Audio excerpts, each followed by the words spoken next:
want to talk a little bit about testosterone and the whole discussion around prostate. Because we talked a lot about the Women's Health Initiative, but what does that mean for men? So a lot of men, as we age, we are more likely to develop prostate cancer, right? And so, in this discussion of prostate cancer, we've also heard the story that testosterone causes cancer in men, and it specifically causes prostate cancer. So there's the great book by Dr. Abram Morgentaler. He's a urologist. He really breaks down that the whole dialogue around cancer production really came from 3 studies that were trying to show that testosterone caused prostate cancer. And it turns out that really 2 of the 3 were irrelevant and not well designed. And then in the last study, it came down to 1 individual who had all sorts of different complications. And so they were basing the whole idea of cancer and testosterone on this 1 individual in this 1 tiny little study. If you want, you read his book and get more details on it. But really what this tells me, it's a massive misunderstanding of hormone therapy for men. And now testosterone converts into dihydrotestosterone. There's alpha, there's beta. Alpha is more provoking for testosterone growth, but also as we increase dihydrotestosterone levels, that's what's said to be, causing male hair pattern baldness. Am I saying that wrong? Oh my goodness. Could you say male pattern? Okay, now you get confused. I'm all jumbled up too now. Yeah, contributing to hair loss in men. Yes. So dihydrotestosterone. In a male pattern. Yeah, in a male pattern, yes. I love it. So this dihydrotestosterone has been linked to that, but it's also associated with prostate growth. So the idea is if you give more testosterone, you're going to get more conversion to dihydrotestosterone, and therefore you are increasing your risk factor for prostate growth, therefore prostate cancer. So there's some truth to that. Yes, testosterone does convert into its alpha or beta forms, but beta is again part of that checks and balances. It's keeping this alpha form in check. And then there's things like saw palm oil, B6, zinc, selenium. There's lots of great things that help with that conversion process. But then there's also drugs like Propecia and Flomax and things like that, which men and women are taking for prevention of hair loss. So there's lots of things happening in the realm of the prostate, but the categorical mechanism is, again, it's an individual thing. So if you increase testosterone, yes, you can get increased conversion to dihydrotestosterone, but no, that does not mean that you're going to develop prostate cancer, first of all. It might mean that your body is going to take some of that testosterone and convert it into estrogen, which is super common. But again, we have to look at people as an individual. So if someone does have high estrogen, that would be part of a contributing factor for prostate health as well.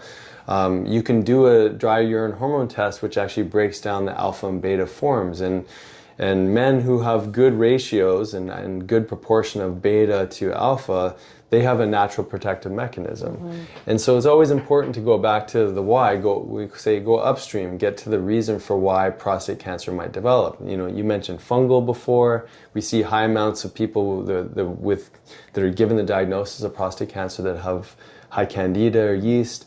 There can be parasites, there can be heavy metals, there can be other contributing factors that are leading to tissue accumulation and tissue growth. And it's not just that this causes this, right? Yeah, it goes it's back so to the simplistic. environment. Exactly. Yeah. And so you have a lot of young people that come to you for testosterone therapy. Do you feel like they too are asking these questions around cancer, prostate cancer, or are they just kind of focused on like knowing that they have these symptoms and they know testosterone is a solution? Yeah, not often. Yeah. Like it's more in the older population because they've had their PSA tested, prostate-specific antigen, which is a marker for prostate inflammation. The younger men, typically, whether or not that they're aware of it, we always talk about it because I bring it up if they don't. But whether they're aware of it or not, they eventually become aware of it. But here's an interesting population of people I've seen is that men who go on to testosterone replacement therapy at a young age, typically steroid abuse or what have you, they seem to proportionally, and in my practice anyways, proportionally have a higher PSA when they get into their 40s and 50s. And I think one of the main reasons is because it's never been managed properly at such a high level. And so they probably got a significant conversion of that super physiological dose of testosterone into dihydrotestosterone, and that was part of the problem. So I think at much higher levels, again, in my practice, we tend to see people with higher PSA later in life. Yeah. So then what are some, like, what's the testing that you're doing with them, and are you doing a Dutch test on every male that comes into? Yeah, I mean, we always do the blood test. At a certain age, we'll definitely check the PSA, or if they're symptomatic, as in, are they waking up frequently at night? Is there any discomfort in the perineal area? Have they had a digital rectal exam maybe in the past where there was some swollen tissue in the prostate?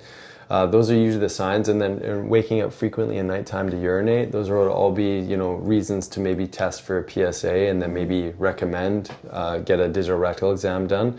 All of those things would be reasons why to test. But definitely in 40 plus, we usually look for PSA once maybe a year, maybe once every couple of years, just to make sure that there isn't any provoking stress in that area. And then definitely the Dutch test typically on men who have either been on testosterone for a while, have had a history of steroid abuse, or are also in the older population that are having symptoms of frequent urination, not clearing their bladder, a split stream in the urinary flow, or any difficulty with flow whatsoever. We do want to look deeper at what could be contributing to that problem. Yeah. So anyone that you've put on testosterone, like, has any men come to you saying that, me feeling this way, like low motivation, the symptoms that we've talked about before, is affecting my relationship, or is affecting like how I'm showing up at work, or is affecting how I'm being a father? Like, are they aware that there's a connection between this like sex hormone and how they're like showing up in life? Or is it more like my performance, my recovery, like those kinds of things are being targeted? Yeah, I think men are becoming more in tune, or maybe it's just the people that I get a chance to work with, but they're aware of many different factors. And a lot of our men, it's not really on the libido side. I think really, this is where you shine too, is really being able to have a conversation around having intimate conversations, like feeling like you can actually connect with your partner, and feeling like that relationship dynamic that maybe like just desire for one another, or lust maybe help to get through the first part of the relationship, but now they're in a new version of the relationship that they're having to, maybe they had kids, and there's other dynamics that have interfered with how they're connecting with one another. But there's this evolution, I think, that not every couple knows how to engage in. So that difficulty with conversation or connection can be part of the conversation, but it could also be strength has gone down, or like feeling like they're not as happy or as patient as they are. They're more likely to be irritable.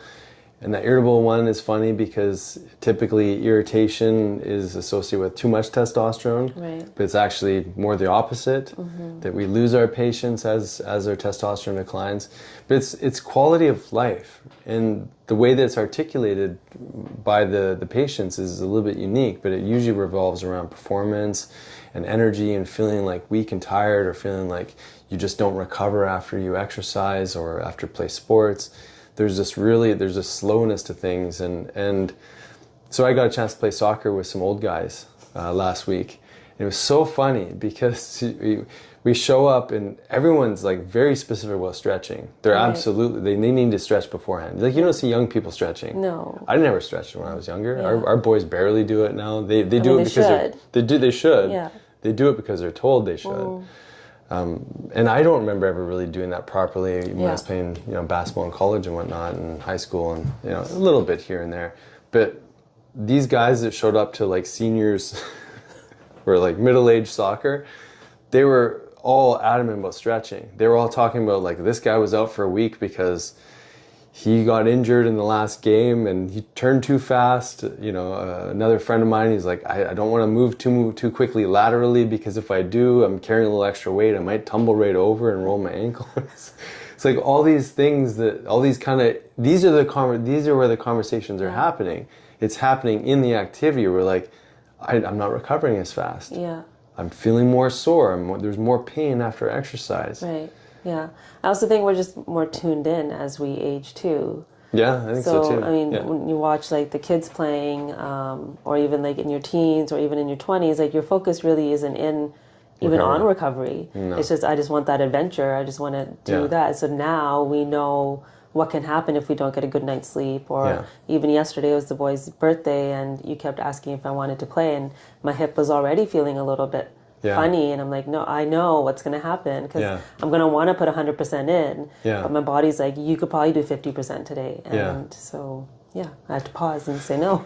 It's a defining factor, I think, in this stage of life, and and I wouldn't say that it's absolutely correlated, like just because you're getting older, this is happening. But no, I don't actually think it's a negative thing. No. I think we're just more aware, so we know what we need for optimization. For sure. Yeah. But we categorically, we will recover faster when our hormonal system is online versus not. Yeah. Yeah. Yeah.